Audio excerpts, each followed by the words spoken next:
Hello and welcome to this evening's edition of Beers and Bytes, brought to you by your co-hosts Chris Jordan of Fluency and Jeremy Murdashaw of Fortify 24/7. This evening's special guest, and I think you're going to really enjoy listening to him, Chris Blask, who's currently the VP of Strategy at Cybeats and the chair of ISAC.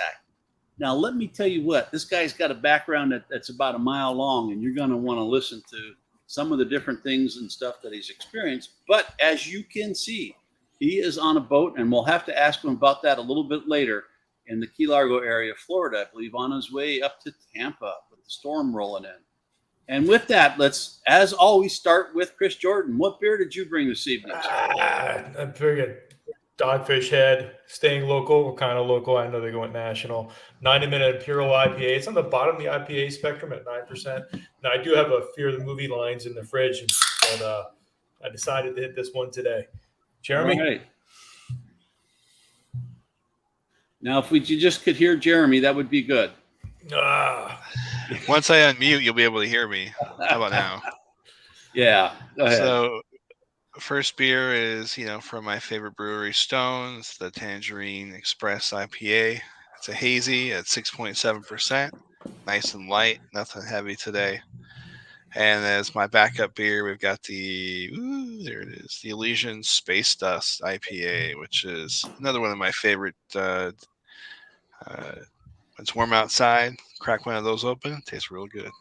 There you go. All right, Chris, what do you got today? I have much more of the mainstay, a Busch beer, but this is a beer with a story. This is from the Sugarloaf Marina in Sugarloaf Key in the lower Florida Keys. And Leo Cordova, a Cuban sponge fisherman, has been living on the water for many, many years with his little dog. Got these for me before I set off a couple of weeks ago to sail up the Keys. And Leo's a good example of all these things we talk about because he makes a couple of dollars selling his sponges on shore wholesale. So I've got him getting digitized, selling them on Etsy for $100 a piece with a story behind them instead of just for $3 on shore to somebody who's sells them to us idiot tourists. So, Leo, this beer is for you. The Leo. All right. So this evening I have got Real Ale Brewing out of Blanco, Texas. It's called Fresh Kicks, and it's a hazy IPA at 6.6%. Again, following Jeremy's cue of something nice and light for the evening. All right. So cheers. With that, cheers. Let's get these beers open and drinking. So, cheers. Chris, tell me a little bit about the breadth of your background. Now, listen, you've talked about Unisys, but I'm more intrigued with invented one of the first firewall products, built a multi-billion-dollar business at Cisco, co-founder of an early SIEM tool, authored the first book on SIEM, founded Information Sharing Center for Critical Infrastructure. I mean, the list goes on. Please do talk a little bit more if you would. Well, in the words of the immortal philosopher Dirk Gently, everything's connected. So it's interesting talking to a Everglades Park ranger the other day about these boats and the whole whole thing of it. Folks my age you didn't go to school for this back in the day. There wasn't a school, right? I dropped out of high school, landscaped my way through some college, got a computer job, ended up in Canada. In the early, or back in Canada again, in the Toronto area, with a little company with an internet connection, and we started selling, dial-up routers, Rockwell net hoppers, right? This little cool looking box with an Ethernet and a phone line, and Livingston Portmasters to the early ISPs. And every time we sold one, we'd end up with a call. It doesn't work, and so I'd get on the phone with them, and it's like, you have the same IP address as IBM.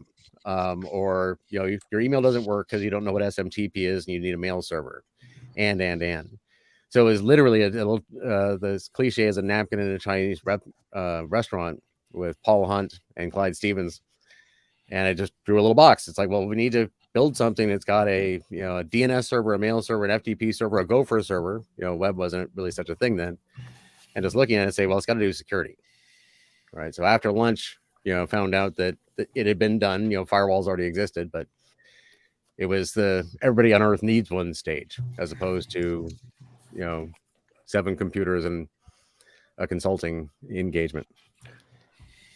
So that's, one thing leads to another after that. So the firewall space, as you mentioned, you end up at Cisco. One of the lessons I took from that, by the, it was 98, started there.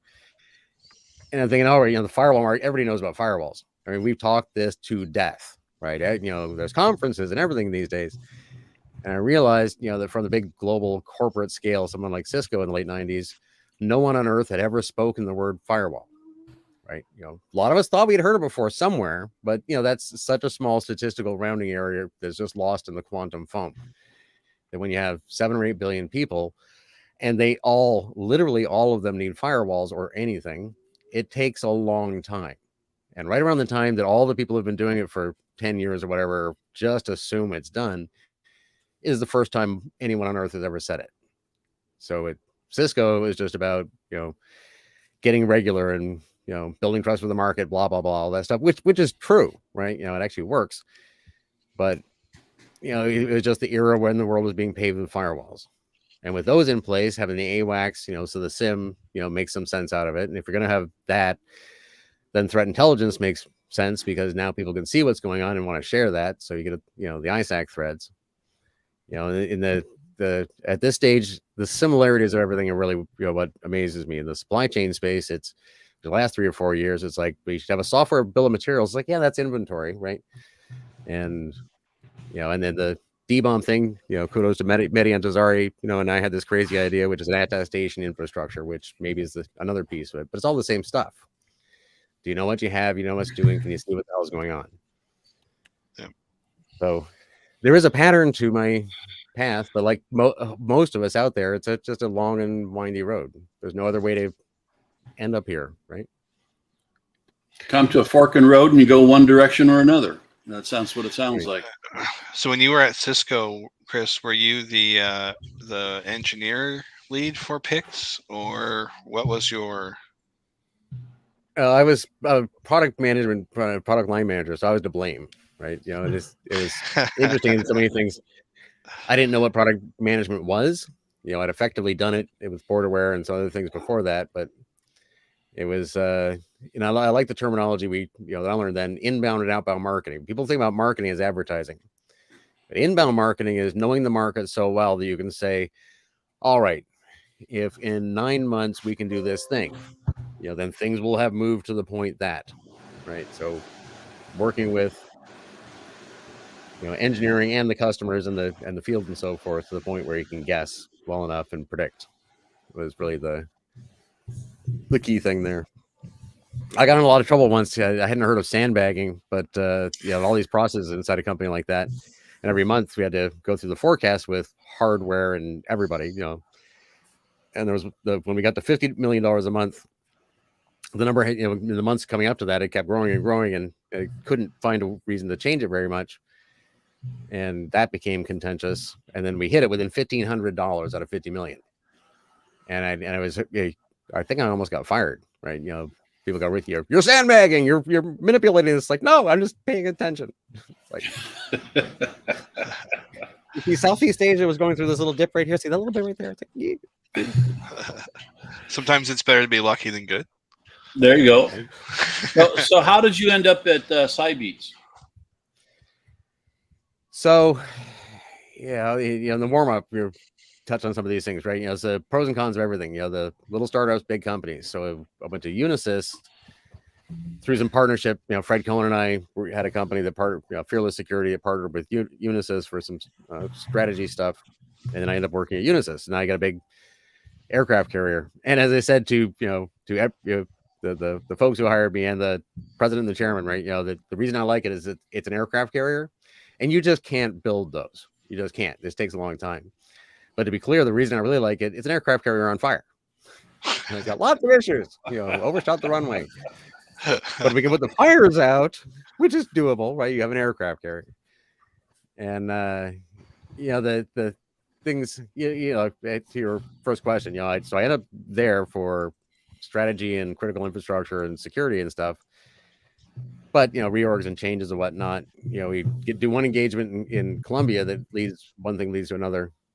And Fred and I and some Unisys folks wrote a 25-year plan for the infrastructure. So you look at a 50 million person country over, the way I thought, anyways, still do, the next 7 years and the 15 years and 25 years, what are the implicit changes?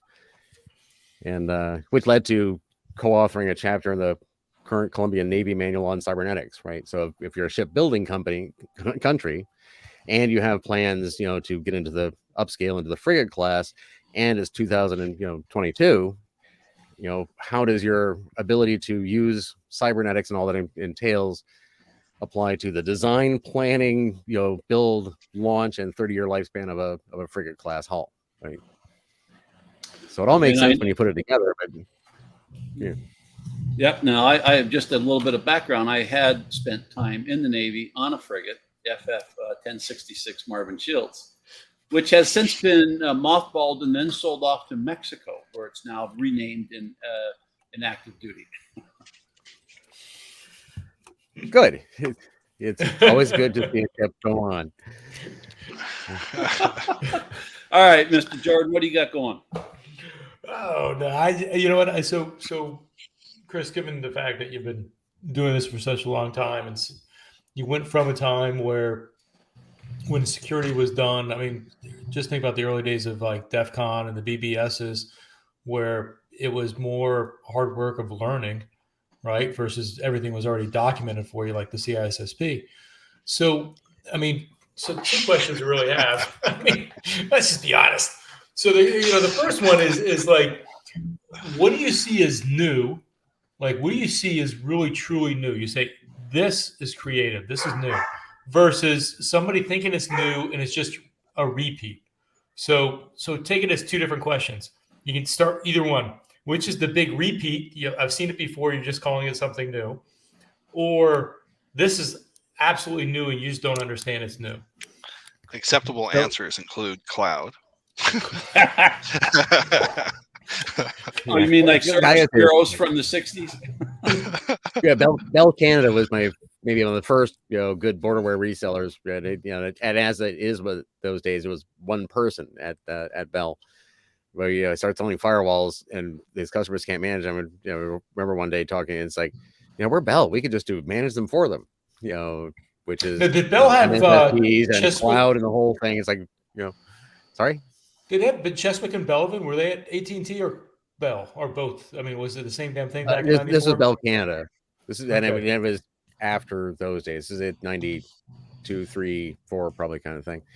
But so the inevitability curves, is the first, in the early firewall market. I'm trying to explain to my boss at the time that everyone on Earth is getting on the internet, right? And they just are, right? And everyone on Earth needs a firewall, right? And they just are.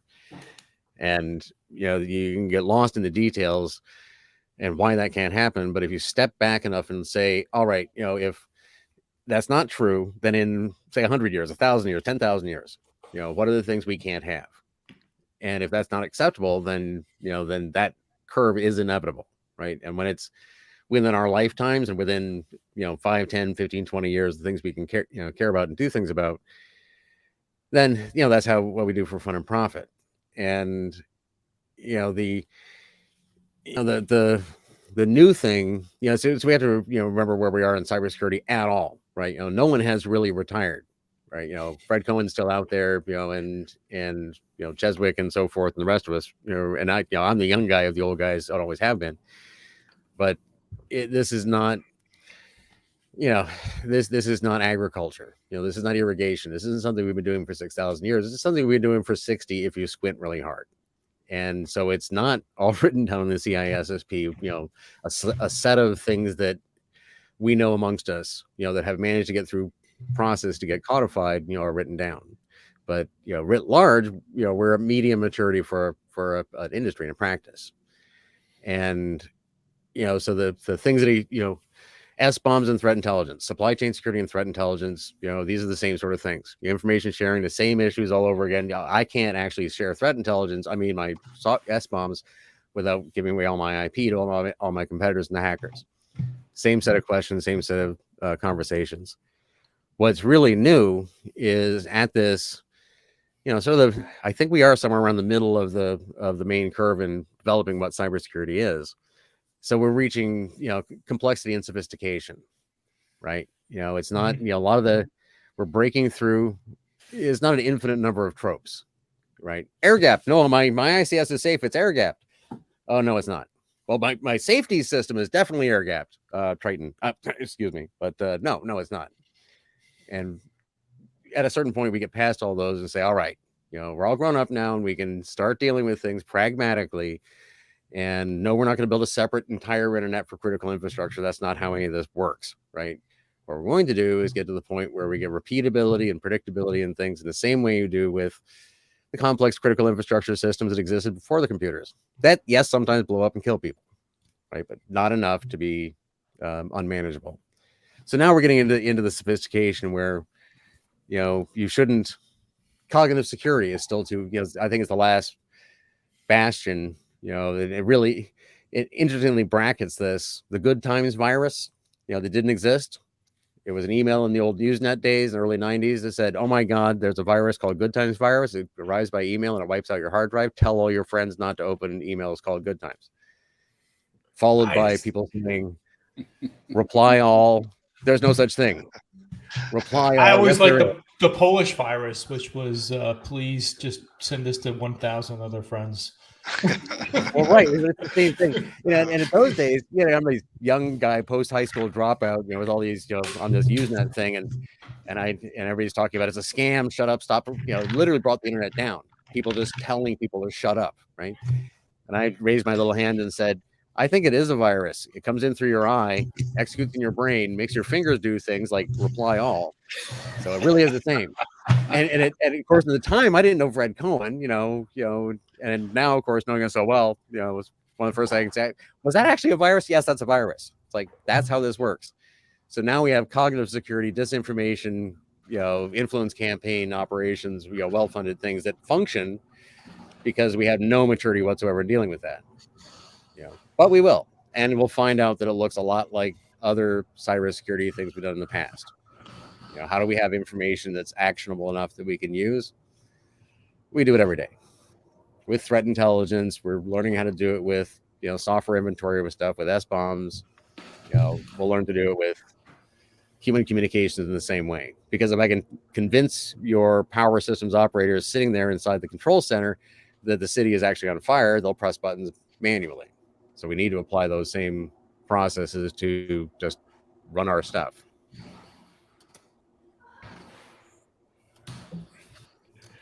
Not that I have opinions. Yeah. Go on, Jeremy. I got to shut a door by this goes on. I just hear people talking. Go ahead. No worries. So ICS, ISAC. Were you the founder of that, or were you a co-founder? How tell us about the ISAC and what its role is. All credit where it's due. My brother Brad Blask, it was his idea. And he helped me actually start it up. Sean McGurk, who had just left the federal government, had created the ICS CERT and the NKIC.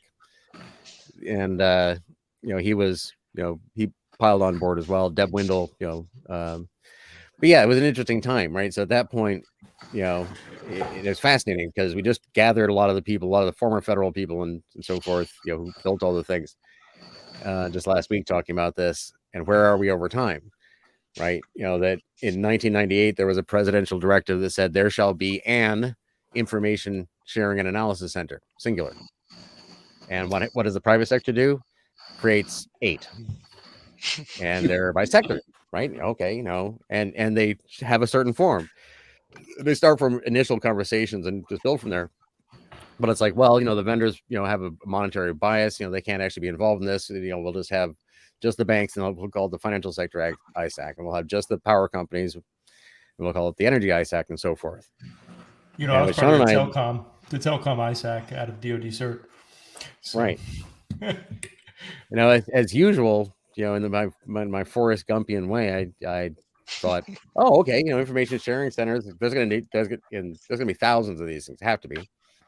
No one wanted to share.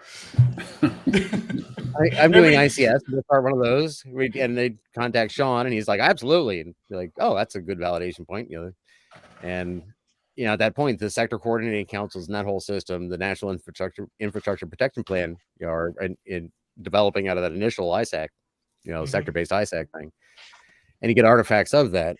Deb Kobza started the National Health ISAC and left to create what's now the Global Security Resilience Alliance, which is a collection of sharing organizations, including the ICS ISAC and the Maritime and Port Security and others. And we thought, well, I thought it's like, well, okay, industrial control systems need the vendors, system integrators, and the asset owners. We need to get them all together and talk and share information, because Stix and Taxi are being developed at the time. So, codifying threat intelligence and automating the sharing of, was a exercise of the time. Mm-hmm. But at that time, making something what we would call supply chain oriented today, where everybody in the supply chain is part of the information sharing loop, was not, the normal model. So looking at it today, we have clusters, the National Council of ISACs, the old school ISACs, the financial sector. You can put auto in there and some of the others that are, following the standard model, known good maturity levels, repeatable and so forth. Bill Nelson from the financial sector ISAC left and created the Global Resilience Federation, like Deb Kobza's GRSA, which has the manufacturing and OT ISACs and others in them. So now we're at the point where we have groups of sharing organizations. First.org, the Forum for Incident Response and Security. I was going to bring them up, yeah. Right. Yeah, and then in fact, one of the things that Jan Diamond is doing, the executive director of the ICS ISAC is doing now, is putting together a program just to enunciate the sources. Where are all the sharing organizations? I don't think anybody knows, which is a good sign, right? We're at the stage now where there isn't a single place to look. We're getting. Chris, do you feel that? I mean, because think about it. Most of this stuff started in 97, 98, where we considered everything in IPv4 space with ports that were stressed because of RFCs against applications, right? You had proxy firewalls, which don't even exist anymore. And so technology's changed, right? But yet we're still keeping the same, and I'll use the term IOC, even though we never used it before, right? Which is that we still care about IP addresses and URLs, but now with containers, right? IPv6, multi-levels of NAT because of issues with IPv4 dying. Is the way we look at IOC antiquated? In short, yes, but again, predictably yes, and that may not be a bad thing, right? If we look at like the adoption of the firewall, I remember back in the early 90s saying my mom needs one, and she has 2 or 3, whatever, right? But it takes decades, and you go through various changes. As you say, back in the day, the debate was, is it possible to have a firewall without writing it yourself and checking all the code and having, a proxy for every application and so on and so forth? And the short answer is no. If you want to achieve a certain thing with that individual thing. And I think it is good. You keep coming back to the question you asked, the similarities are, if people are stressed out about supply chain, think about threat intelligence. And then realize that threat intelligence is relatively mature, with a long way to go. There will be, ultimately, I've always thought 2,000 for some reason. In the US, 2,000 information sharing nodes, right? That'll, when you look at the size of the country and number of demographics and interests and so forth. So we're part of the way there. And what IOCs are. So to your point, the technical, as I look at that whole infrastructure and Deb Kobza and Tim Cross at GRF, Tim Chase, sorry, you can go in great depth of the technical bits of information sharing, and first responder cryptographic things and whatnot. And I love all that stuff, but I don't really care anymore. We're at the level of maturity where we'll continue to fix those things if they become out of date. Right? If IPv4 is not a thing anymore, and the way we do IOCs in the format of a Stix document, I mean, the reality is where we're going needs to be much more where we've been going. Automating the living crap out of this. Every time we look at a story and say, oh, there was this time just recently or back in the day when there were 6 of us around the world and nobody slept for 72 hours and there was like more caffeine and Red Bull and we did it. Well, just imagine add a 0. You have 1 order of magnitude more things to deal with. You can't stay awake for 720 hours in 3 days. We need to automate. We need to move through these things. I guess this is the time to soapbox, but Yeah, it's good. Because the soapbox is a good place to be, Chris, because it's a good transition and a question for you. So because as you look at the problems, right, and you say, how do I contribute to such a mess, right?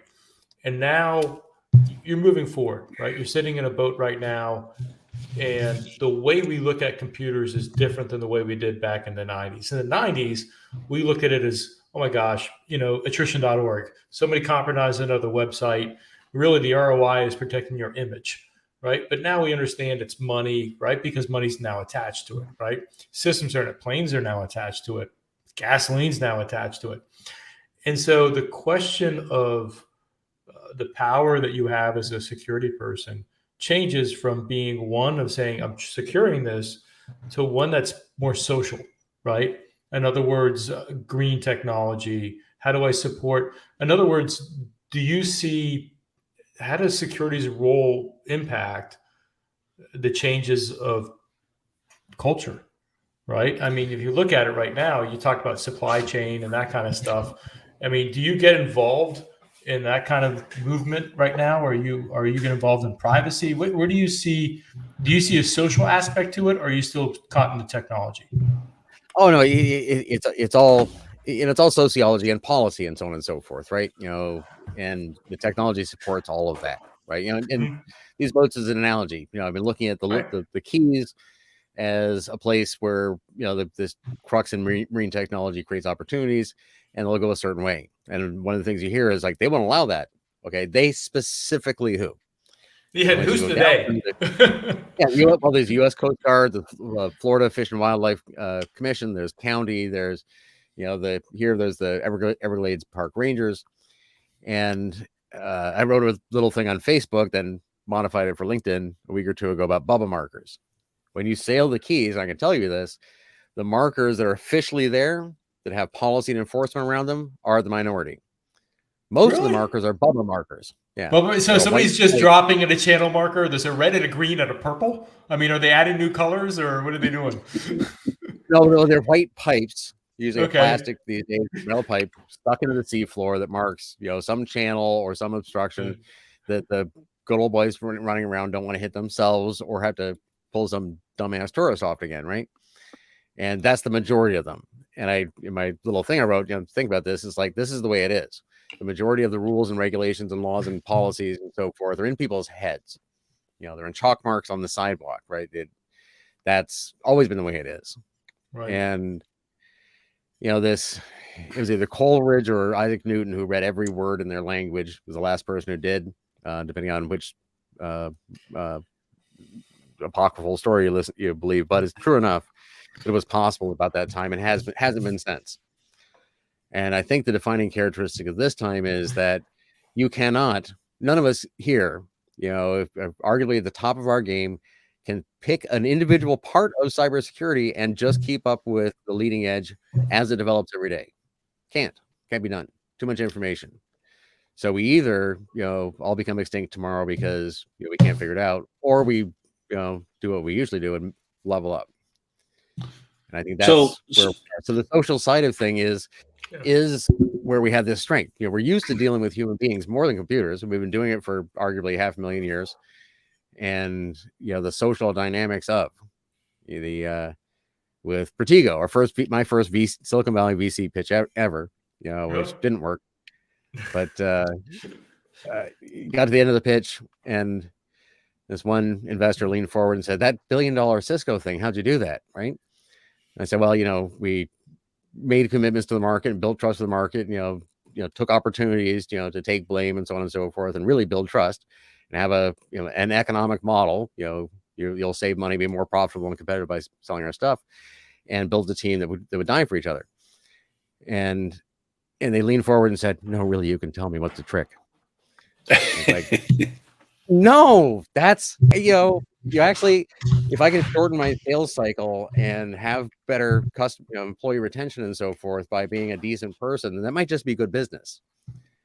And I think a lot of this transparency stuff that's happening now in supply chain, as we built on our experience figuring this out in threat intelligence, leads to my point that this is the level of complexity where you should have to sell security by saying this will lower your costs and make you more profitable and competitive. You should, because that's when it gets adopted, because that's when it will really make a structural difference from a security perspective. And you should be able to understand that, picking a trope true enough, I've seen this just in the last few years of people at the top of our game that are our industry bragging to each other saying, yeah, I went into the board and I told them they're a bunch of idiots if they don't, give me the money to secure this thing, and they didn't do it. So I'm right and they're wrong. It's like, look, we need to be depth enough to understand that this is really big kids game now, nation states, world actors, and we need, just the industrial control system part of it. The grids we build kill people. Sorry, Right. but they mostly save lives. Right. We as cybersecurity people need to understand the complexities, most of which are, to your original point, sociology. How do we make people comfortable enough and give them enough assurance to move forward doing what they do? So you talked about automate. You talked about leveling up. Where does artificial intelligence fit in this equation, at least from your perspective of today? And how long along that curve in terms of years do you think it'll be before it really is viable, presuming that you don't see it that way today? Well, I can argue both sides of this, but the maritime analogy for me, as I talk about this with my day job, because the Cybeats, the SBOM company was bought by another company, and inside that company, looking at all the various issues, gives me a platform to think about AI. And the marine technology thread that I keep entertaining, I can train an AI to do a lot of the stuff that I do that makes me pop by the sailor man. That under these conditions do these things. This is AI today is a much better version of, oh God, what was that? Like 80s and 90s, the therapist. There's that little script basically. Give it questions, give it answers. Can't remember the name. Oh my God. Right. Yeah, I was thinking Max Headroom when you brought up the 80s. So, right, so AI is trainable to do things that I would, trust my life to out on a boat, that I would otherwise want to really do myself. I think AI is capable of doing, a lot of the turning that 720 hours back into 72 hours for actual humans, right? In sorting threat intelligence and putting things in context. AI right now is trainable enough to make a really good apprentice or journeyman, support, for humans out of, which we need because the volume and complexity keeps rising, and we still need the humans to be able to step back and actually see the human intent, behind all this. Jeremy, where are we at, man? Where are we at? We're in California. how's that, Not on the boat. You're not on the boat. Tangerine IPA going? Not in the middle of the ocean trying to survive like this crazy man. He's not in the ocean. He's in the Keys. He's in the Keys. Okay. That's a little different. He's in like in the Blue Lagoon. That's actually like murky. The water is technically ocean. So with all the Bubba markers. So yeah. Bubba markers. Yep. So Chris, do you fish for your food? I've never been a fisherman. I've always been sailing has been what kept me on the water. I have this thought that fishermen and sailors are the same. It's just something to do with your hands while you're on the water. But no, I need to have a moon pool right next to me. So the ocean is literally right here. I can just catch them. I watch the mangrove snappers and tarpon and so forth, and in the lights at night. But just haven't quite got there yet. Got the rod and the pole and everything else. Interesting. That's what's going through your mind, Jeremy. You're talking to Chris and you're thinking, does he fish? Well, you have to understand he's in the dry upper desert of California. I was just told that I have to ration water, so the extraordinarily lush lawn that I've spent a fortune building for the last 10, 15 years is now going to turn into crust. We're getting more water than normal over on the East Coast. Ship it this way, baby. Come on. I just started making water recently with a dehumidifier. So Mark Twain, the next boat, it has extra power. It makes fresh water, makes the fresh water for me. Nice. So, but I was going to save it for the after hours. I don't know if you want to switch over to that, Al. You're really in charge of this. We're just and we're actually at the conclusion of our normal segment here. So we'll go ahead and close this normal segment out, and then what we do, Chris, is now we can talk boats. Then we take a quick break, and then so Chris Jordan can go to the bathroom and close doors and stuff, and then what we'll end up doing is having an open discussion, what we call after hours. For the next 30 minutes. I just want the tangerine IPA. I got the movie line. I don't think I've ever seen the tangerine one. It's really good. I'd say the F, but we're not in the after hours yet. You're not in the after hours yet. It's not overly citrusy. It's just a little hint of citrus, maybe on the palate after you swallow. That's excellent with a hazy. A hazy and a citrus is like awesome. All right. So for our producer, we're going to go ahead and conclude. Chris, we thank you for participating in the primary section here for Beers and Bytes, and we're looking forward to continuing with the after hours in a few minutes. Thank you both. Thank you. Even though we are still live streaming, Chris can go empty his baby bladder out. No. But I was like. There are times where I'm doing the pee-pee dance under the table. Not today.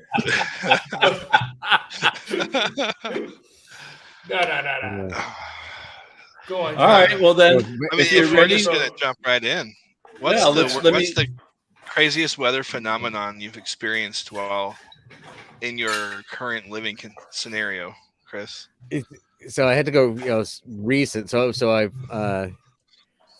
Skip around a little bit. So, I started building these boats in 2019 and planned to come back after RSA and, mess with them some more. But then pandemic happened. I was the first American turned away at the Canadian border 10 minutes before it closed a couple of days later. And it took 10 days to hack my way across to stay with my family. And, so in 2019, there was, it was my first time out on the water overnight with all the boats in all my life, sleeping out on the ocean, tied up. I built Mark Twain because I met somebody else with a boat on anchor on a mooring, and I decided I want a flat space next to it to help him work on his boat. So you're out there and you get hit by storms and squalls immediately. There was a 10-ton, more than that. It's concrete Norwegian pirate ship. I swear to God, with a tree trunk for a mast and a bowsprit on anchor right behind us, and get hit by this huge squall. 40, 50 mile an hour winds. So I'm out there in the middle of the night, 2 o'clock in the morning, fending off and actually boarding this pirate ship to keep it from running us down and destroying us. But more recently, sailing up here, from the lower keys to the middle keys, there's a 7-mile bridge. Anybody that's ever done the Key West drive, the 7-mile bridge, it's a long stretch. Yep. But it's a big tidal gap where the tide goes back and forth, wider than any place else. But all over the lower keys, I'd gotten used to sailing around, but to make that crossing, I had to plan it out. There's no wind in the forecast. It's very light, anywhere in the forecast, nothing on the radar. And I get across this, 7 mile, going from the northeast, literally in the middle of nowhere, miles from any piece of land or anything else, on anchor, waiting for the tide to change, then finish my trip down to Marathon. And I'm watching this thing develop over Cuba. It's like, God, yeah. It gets bigger and bigger, so it comes straight at me north. And it's, on the water, the third thing kills you, right? You can have that, damn it, happens all the time, right? And while that's happening, the second thing, damn it, shit, that's fine. You can't have the third thing ever, right? Because you don't have any hands left, right? You're done. And so I'm out there watching this come along, and I know exactly what's going to happen. It's going to hit me while the tide's ripping that way, and it's going to be going straight at me. And it's got 80 miles of open ocean from Havana to go straight at me perfectly and drive all the waves this way while the tide's going that way, which means that when it's hitting me, my boats are on anchor, being pushed by the tide south. And then the wind comes from the south and turns the boats around 180 degrees and pounds them like crazy in that direction. Fine, right? Then it eases off. And all of a sudden, you're not being pushed back by the wind. So you get 90 degrees to the wind and 90 degrees to the swell that's coming in from the ocean like a Nantucket, and the tide going, so you're caught in that. So for 3 hours, 2 Fridays ago, I was in the middle of the night between the two boats, acting as a shock absorber and counterbalance to keep them from beating each other to death in the middle of the night. So Joy. Yeah. The joy of sailing. I got like 20 sailing stories after hearing that. I'm not gonna say any of them. So, I mean, because you brought up Nantucket. I mean, what's that? Was it something hole? What's the one up? It's the channel that opens up, and it's a bastard if you go in the wrong direction. Anyways, so conditions are right. You know, you have to prepare for everything. You know, normally you can get away with it. You know, when you can't, you better be ready because all those bad things can happen. You know. Yeah. So I was going to go in sailing, but no one would give a shit. The boats you're building right now. So you're building some boats, right? High end, techie kind of boats, but they're with like chicken wire and Raspberry Pis. I mean, so what are you building? Because we talked about it prior to just like a little bit, itty bitty. Is you're building some autonomous sailing craft. You talked about the intercoastal, which 95% of the United States, probably 99, doesn't even know what an intercoastal is. So what is it you're building, and why are you even doing that? Well, in reverse order, I'm doing it because I like boats. And because I like critical infrastructure, and maritime is always a great cartoon of it. You know, you look at OT versus IT, and it's like in IT, it's like, well, you know, someone could lose their finance, right? You know, or something that, you know, could get all messed up. In OT, it's always you could blow things up, you can kill people. You know, it's all, you know, much more serious. They look across all the sectors. You can stand next to a burning pretty well anything except a boat. You know, if your boat is, you know, an automated, you know, Maersk ship, you know, one of the 700 largest, you know, human objects going around, and I hacked the living crap out of it under the right conditions, you know, then yeah, you can't step aside. You can't stand next to. You can stand next to a manufacturing plant or a power station and watch it burn. Can't stand next to a boat. And then, you know, and then just situationally, since I like boats, I like building boats, I ended up building boats in the water. What the heck? And looking around at this Airbnb thing where anybody who without a business plan, if you just buy a boat and can get people on and off with a kayak, you can pay it off in a month and, you know, just make a couple grand a month standing on your head because it's way the heck cheaper than a hotel anywhere in the Keys. And you can do that because within the laws and frameworks and policies, there are ways to do that that are perfectly legal. And the policies, interestingly, the Robert Spotswood owns the Marriott and some things. It's one of the real estate families down here, and effectively lobbied with Tallahassee to get a special law passed just for Monroe County, just for the Keys, that you have to move your boat every 90 days if it's on anchor, which completely messes with all the liverboards and any boat. You know, there's a lot of boats, you know, people live on. So you know, it says on anchor. So if you moor it doesn't count, right? You just put a big Chinese cylinder block on the bottom. It's a moor. Or they don't go that. Yeah, they don't give a shit. It's okay. So, but anyway, so it's not the gentrification cycle, right? You know, but interesting though. Yeah, you're going down the legality of you know, anchoring, right? So because you're working with autonomous. So is that your answer to getting around the anchor problem, that autonomously could just stay in one area? Well, you know, as I, you know, for Auga Terra, for the boats, you know, I know a couple of things. Like, hey, anybody can buy a boat, put it on an anchor, you know, in a tourist location like the Keys, and you can, if you have any capability to run a business and all, that'll make money. If you do it well, you can make a lot of money and buy more boats, and then, you know, follow that normal Silicon Valley, you know, startup path. And if you look at it writ large, you know, what's happening is various things. Again, you know, to my point, the interesting thing at this era is complexity. So because of Airbnb, which is because of apps and the acceptability of these things and everything else, you remember, you know, 10 years ago in Airbnb, it's like in business, you're staying at an Airbnb. I heard they're rape palaces. It's like, you know, you're taking an Uber, you know, that's some stranger's car, right? That was really weird, you know, 10 years ago. And come on, 30 years ago, they said, don't jump in a stranger's car. Now you're paying to jump in a stranger's car. Well, again, look at taxis. You know, fragile systems, right? Taxi companies and tow truck companies. You know, the classic small time corruption, right? We all know that the taxi medallion things and everything else. You get poor people to rent their the medallion from you and rent the car from you, so that they're working 90 hours a week and not making a dime, and you're rolling in it, and it stays that way for decades because everybody needs a cab. Then Uber comes along and says, yeah, no. And you get better safety because now you're actually tracking, who the cabbie was. You literally see them, and you know that you're monitored and so on and so forth. And it's cheaper and easier. In the maritime space, it's these gaps, right?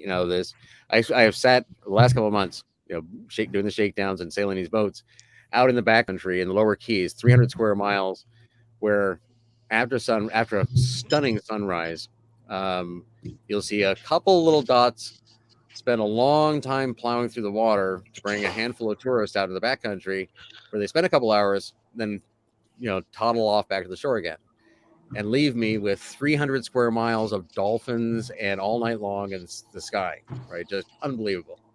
There's nobody there because our model of what boats are, houseboats run from point to point. They don't sit out there making their own power and making coffee forever. Mine do, and they fit within the policy and laws and everything else. Because I looked at it, I'm a hacker. It says what we do. So that's an emergent property. They can be full. The number of people, including the on-water law enforcement, who stopped and said, "Wow, that's can I rent those?" Or that's like, yeah. So let me steer the questions back towards cybersecurity ones. I'm just curious, given your experience in the strategy and stuff that you've done, do you see any market shifts that are going to be pretty dramatic happening within the next 1 to 2 years in the cybersecurity market that's going to kind of turn it upside down? Al's asking for some stock tips because I don't pay him much money. True story. Yeah, the short answer is no, and don't believe anybody that answers a question like that. There you go. 12 to 24 months is so short term that everything's pretty well baked in. So now it's opinion on how things are going to play out that you've been working on for a long time. And I don't know. I mean, supply chain security, I've made my bets. This is, everybody's getting SBOMs. Cybeats is a good company. It's going to do really well. I think this is one of these times when it's like no firewall company ultimately failed. None of them, because, and if you've got a firewall company in the mid 90s, you may not get rich. Maybe somebody else buys the IP after you screw the pooch with it, but sooner or later somebody will pick that up and sell. Tipping Point. Or talk to them after I left Cisco in the early 2000s. I said, "You're really going to compete with Cisco?" Who really came up with the term "screw the pooch"? I mean, that guy was fucked in the head. But anyway, but let's all agree that Amrit DePaulo deserves all the blame for SIEM. The E in SIM is just offends me. Security, information, and event management. Wait, so aren't events security information? I'm just saying. No. So they had the issue. It's really interesting. It is redundant. And I was just writing something for our company, and I was writing about this because they gave them credit for SIM, and I'm like, that everybody had SEMs and SIMs. Most people call them SIMs, and I think Gartner's like, man, we got to keep the E. That's our secret sauce. And so they had to redo it. I mean, it's terrible. I mean, I think the issue is that, I mean, how many years do we actually implement SIMs in one way or another before Gartner 10 years later decided to call it something? And I think they're very late to the game. Firewalls included. I mean, it's a bizarro universe, I think, that we live in, that marketing companies try to define security. You know what? Hackers don't give a shit about marketing companies, right? I mean, good security is good security, right? Go on, Chris. Pitch me out. Maturity levels again, right? Where's we? I had a really good point there. Okay, so while you're thinking that, Chris, so you said earlier sometime about the story about the first viruses, and I have to tell you the story when I was working at the DoD. I won't say what general it was, but we were briefing this one general on the Cornucopia virus, and it was like a 30-minute brief. We got all done with the brief, how many machines were infected, and the first question from the general was, were you able to recover the file? What file are you talking? the naked picture. Did you get the naked picture out of it? No. I almost said it, guys. There was never a naked picture. I swear he must have been like in the Pentagon, just re-clicking the damn same virus over and over. Come on, I need to see it.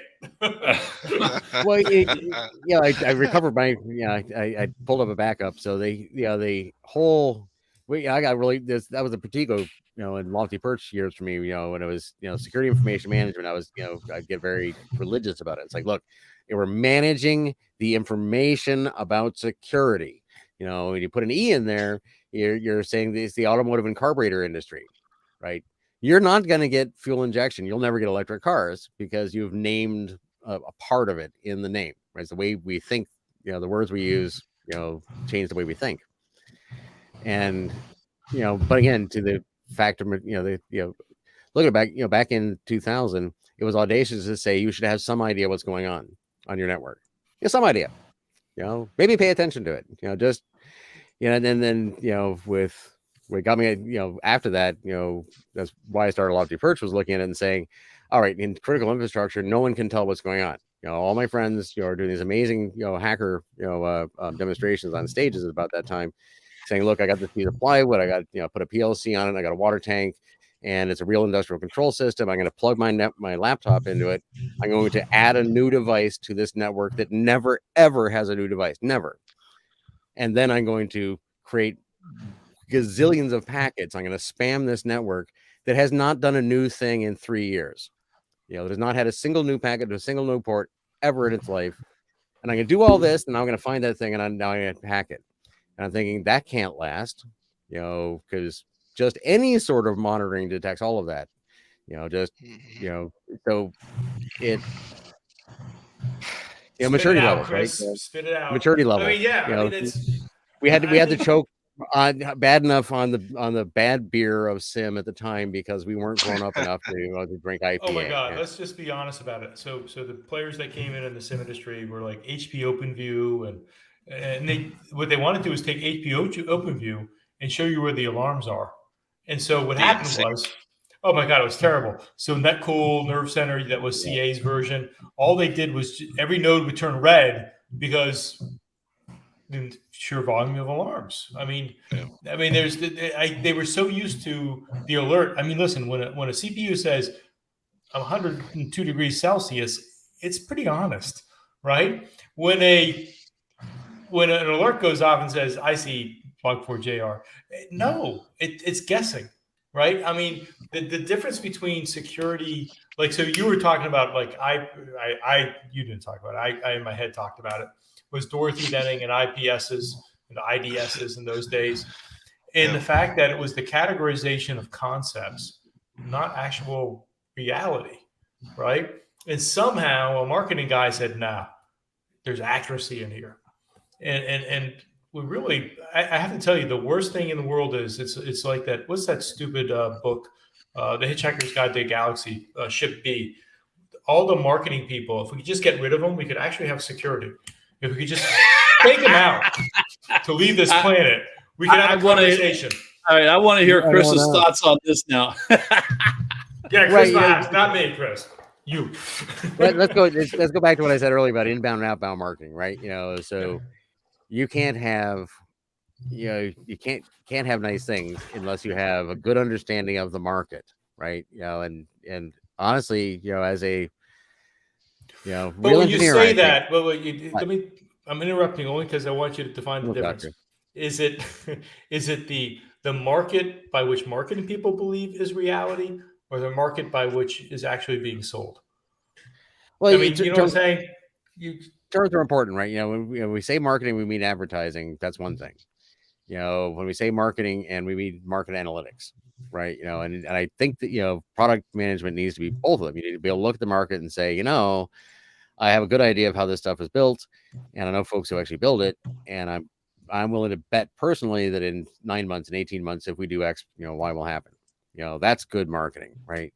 What we tend to think of as marketing is having people tell us we need this fancy new thing right now until we can't stand it anymore, and them being successful, right? You know, it's again a mark of the maturity of the industry that, you know, the most successful companies at times in the industry are not necessarily providing the best solutions because nobody really knows what that is. You know, so it comes down to marketing. Excellent right? point. Yeah. But at some point, you know, everything gets measurable, right? And the explaining this whole supply chain software security thing to non-security and non-tech people, you know, investors and so forth, and putting in context, like, you know, those billions and billions of dollars we've been spending on software, nobody knows where any of it is. That's probably needs to get fixed, you know. And yeah, it'll do security better, but I'll bet it would be way more efficient if we just put in place systems so we know where all that stuff we spend all the money on is, right? Jeremy, True. why aren't you wearing a King's hat today? What's wrong? Why San Francisco hat? Well, my team is no longer in the playoffs, much like yours. Well, it's because of the Ukrainians. They felt embarrassed to play, and so none of my Russian players would actually shoot goals. He's getting his mindset ready for RSA next week. I am not going. Who wants to go to San Francisco? No, I'm sorry. Chris is going to go to San Francisco. I'll be there. So you know, Chris, I mean, you've been around for a while, right? So we used to have the NCSC, which was the security conference out of Baltimore. You used to have Cheswick Belvin, you used to have Dorothy Denning. I mean, it was the who's of who knew anything about security, right? And then in the late 90s, I won't say the mid 90s because it was DEF CON in the mid 90s. The late 90s, you know, Black Hat really took off, and we got into what I would consider the vendor pitch that we can't get out of today. We're really stuck in the vendor pitch, and that the early DEF CON, people would actually have a discussion. Listen, when's the last time someone presented a 0 day? Never.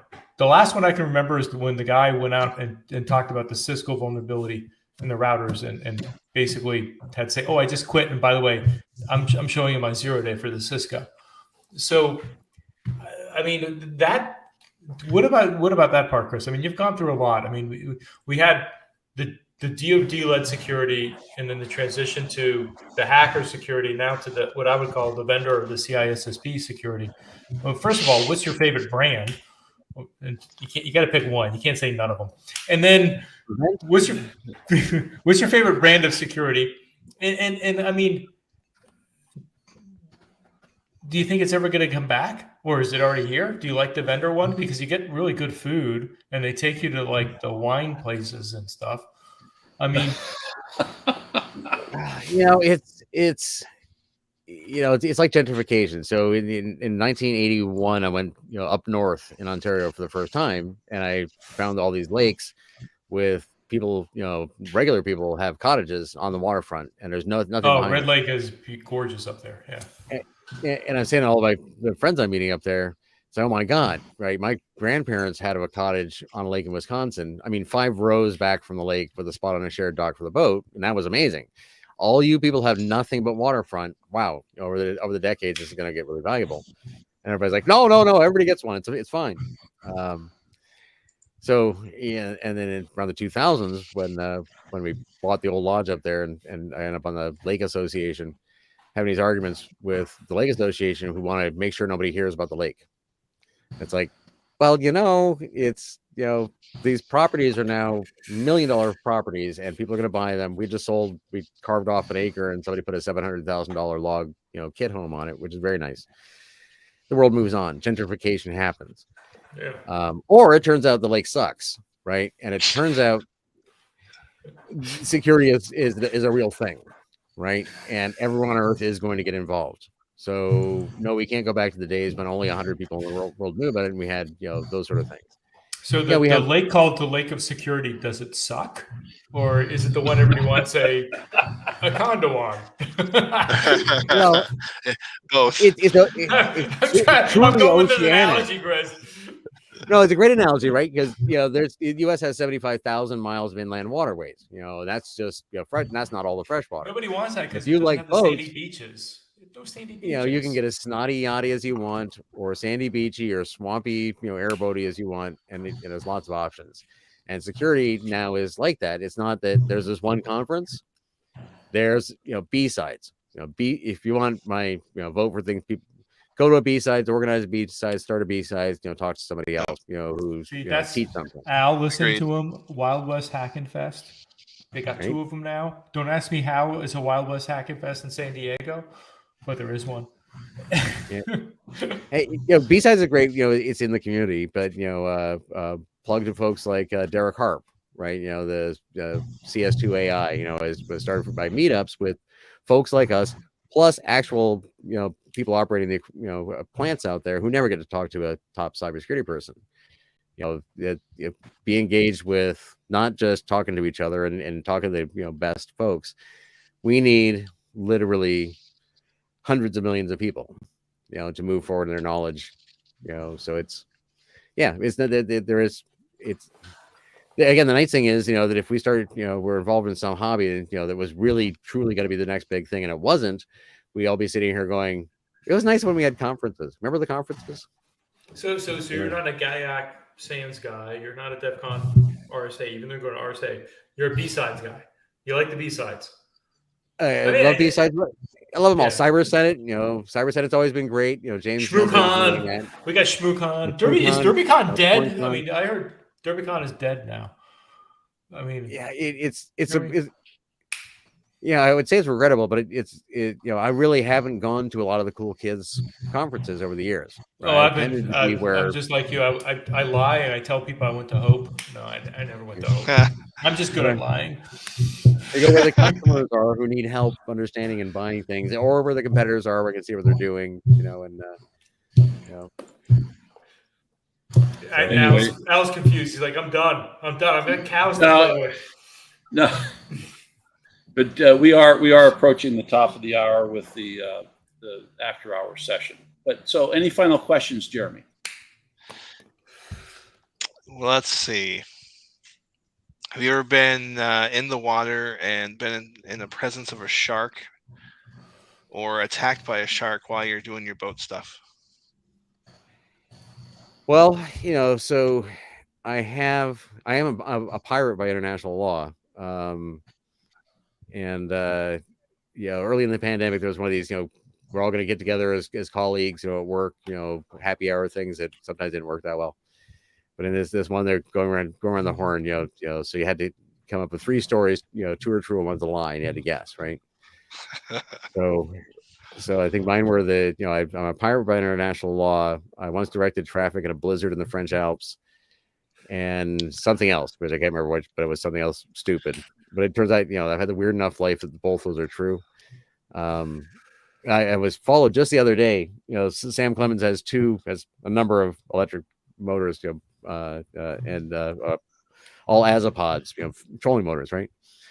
And the 2 main ones in the back used for most of the cruising. And I'm cruising in here on Friday, and I look back, and there's about a 7-foot nurse shark, right up behind the starboard motor, like just like a dog, with his sticking the head out the window in the slipstream of the turbulence coming back. But no, I haven't been in the water with sharks. It learned a lot of lessons. And again, as security people, the maritime analogies always work, right? So how do you avoid getting eaten by a shark? Don't swim with bait. That's a good part. Sharks eat things of a certain size, right? So if they're in the water, sharks that eat us tend to eat big fish. So if there's big 5 feet tarpon, swimming in the water, don't go swimming with them, because if they're going to get eaten by something, that it's probably happy to eat you too. I purposely did it though. I was in Hawaii. I jumped into a shark cage in the middle of Oahu at North Shore, and it was crazy. And they were chumming the waters, and it was like it was a surreal experience. I tell you this, Jeremy. I look at my door like it's shut. I can say something, but obviously you can watch this damn thing. So we're scuba. I scuba. We were scuba in St. John's, and it was Ritz. Nobody else really knows how to scuba. And so there's a shark, maybe 100 yards away, 175 yards away. So my wife decides to swim to see a better look of it. So we get in the boat afterwards, and the guy says, "You're the first person I've ever had that swam towards the shark. So, I'm not sure anyways, if it's a compliment or no fear. I mean, No fear. like, oh my God. I didn't like the barracudas, never mind the sharks. So Anyway. Al. All right. So, Chris, any final questions from you? Oh, well, Oh, what this do is you guys us. think? Yeah, so I'm known for being very optimistic. I can say it at this point in my career that I've been usually right. But I think we're putting a lot of things together. I think a lot of the woes we see right now, I put it this way a couple of times in the last year. I think that we're in the last decade of cybersecurity. I don't think in the 2030s we're going to be going, oh, we missed supply chain completely and never looked at it all. Oh, we missed threat intelligence. Oh, we missed monitoring. It's not an infinite regress. There's not forever going to be entire domains of cybersecurity that are critical to put it together that we haven't thought about at all. So what do you guys think? Or are we, 5 generations from now still going to be walking around saying identity? Oh my God, we never thought of identity, entire new chunks. Wow, that's Jeremy, That's I an would say we're interesting fucked, question. but I don't Yeah. think we ever learn. I tell you the truth. I mean, you look at the arguments you have right now, and I don't want to say we're woke about it, but there's nobody wants to actually look at technology. Everybody wants to have an argument over like money, right? And in fact, that was on my list of things I talked about was VCs. We never got to them, but I think that sometimes we miss the point of security, right? And so people are chasing the money. Like you take a look at compliance, and we still laugh at people creating checklists. Like, why are you creating a checklist?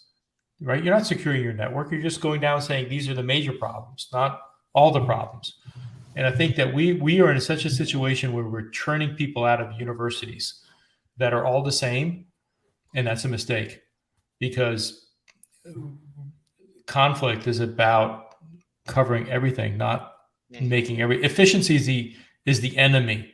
Now, I hate to say it, but efficiency is the enemy to security, because the more you have things again the same and the same and the same, it's easier for the attacker to say, "This is what I'm going to do."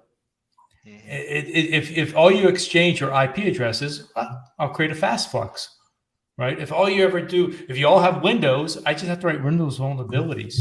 The second time you guys go to SCADA and you start using Linux and you're not putting canaries in the stack, I'm just going to buffer overflow you. I mean, look at we produce, Chris, I hate to say it, we produce shit out of our universities because we're producing people who are basically eating canned tuna, and they don't have any creativity. They don't have any ability to think about. They can't hack.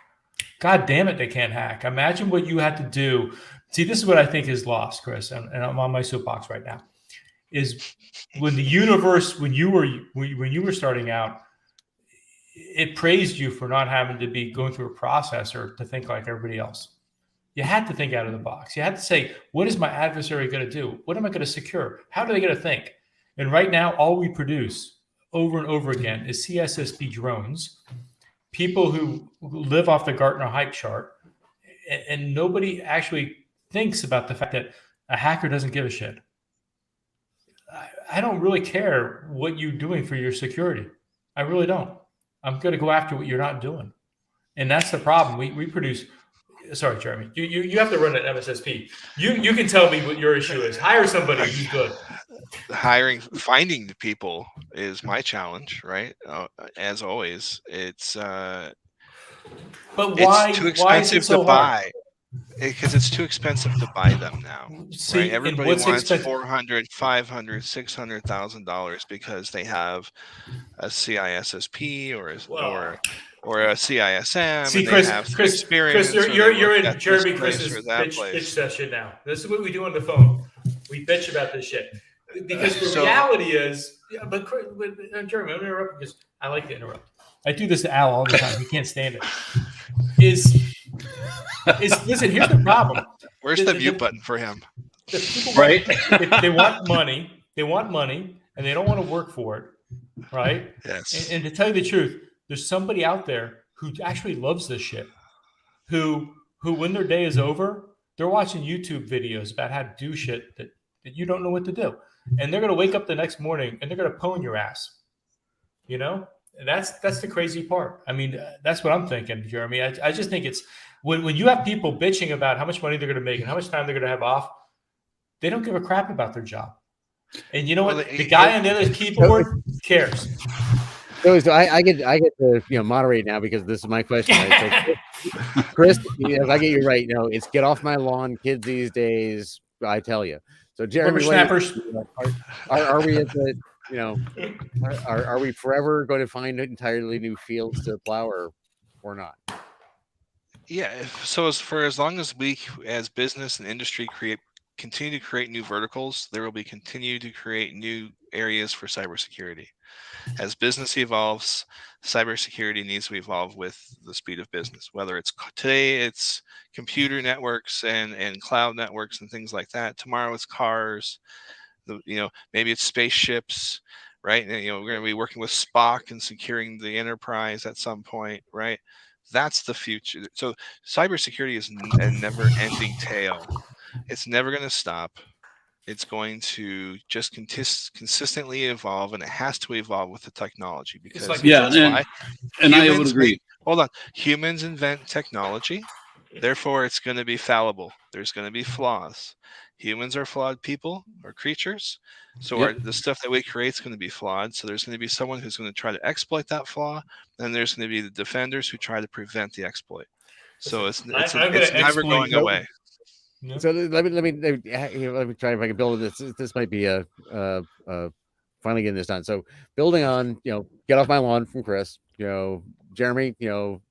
There's always new challenges, and my answer to that one is that it's not quite what I'm talking about. I think yes, but Al, about the because again we look back over the last couple of decades and 20 years ago there was no threat intelligence. 20 years ago there was no SIEM. There was no network monitoring at all. Right.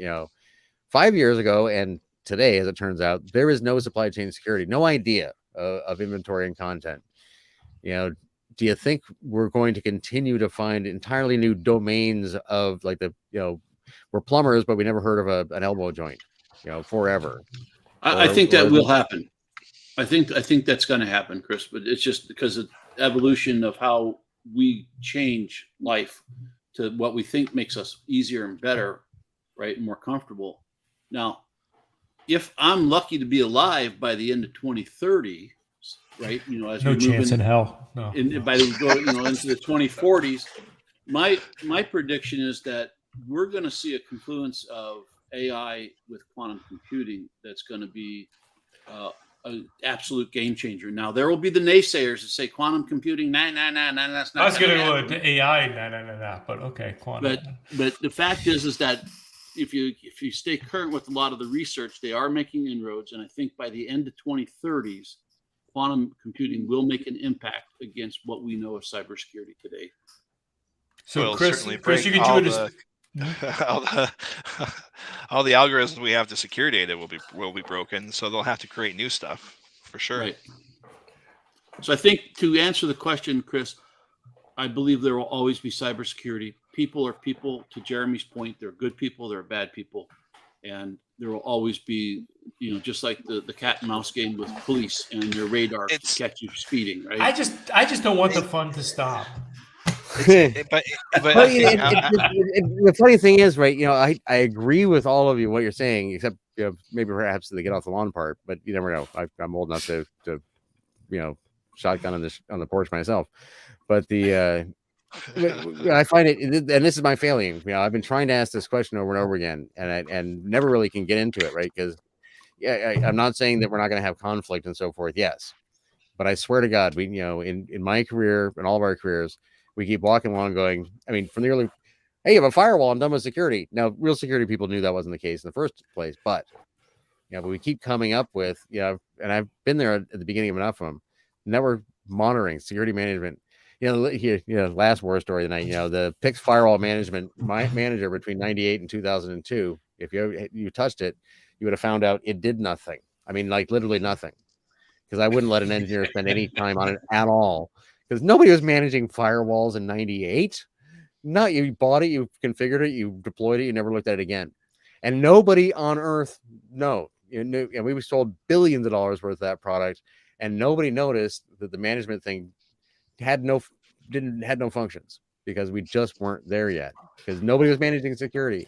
And I think at a certain point we at least have identified the major structural parts of it, and then we get down to what we were all saying. It's like, yeah, we're gonna be fighting the bad guys forever, but we're not gonna be walking into buildings with no walls and doors and finding them inside and going, oh fuck, now we gotta fight them again. Like, right. at least Jeremy, all I can think about is like Cisco bought Mars. Think about all the products Cisco bought to manage the Pix firewall, and none of them around anymore. It was the kiss of death. So, all right. So, Jeremy, you had a final point you were going to make? Nope, I'm good. Okay. So I appreciate it, Chris. Nice to meet you. Thank you for joining us I on the wish show. we would have talked more about your autonomous boats. I'm actually very fascinated by the concept of an Airbnb on the water. Oh yeah. I'm fascinated by running your boat with a Raspberry Pi. But Right? that's another episode in the future here.